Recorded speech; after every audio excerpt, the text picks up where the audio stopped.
விளக்கம். இந்த பூமியின் வாழ்க்கையை வாழ்பவர்களே, பாவை நோன்பிற்கு நாம் செய்ய வேண்டிய நல்லனவற்றை பற்றி கேளுங்கள். திருப்பார்க்கடலில் துயில் கொண்டுள்ள அந்த அரையின் திருவடிகளை போற்றி பாடுவோம்.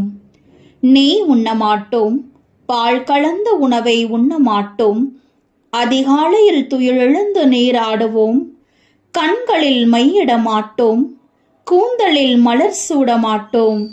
ஏனென்றால் மார்கழியில் மலரும் மலர்கள் யாவும் அந்த மாதவனுக்கே சொந்தம் எனும் பொருட்டு. செய்யக்கூடாதவற்றை செய்ய மாட்டோம், யாரிடமும் யாரை பற்றியும் கோல் சொல்லி பேச மாட்டோம், நம்மை நாடி யாசித்து வருவோர்க்கு இல்லை என கூற மாட்டோம்.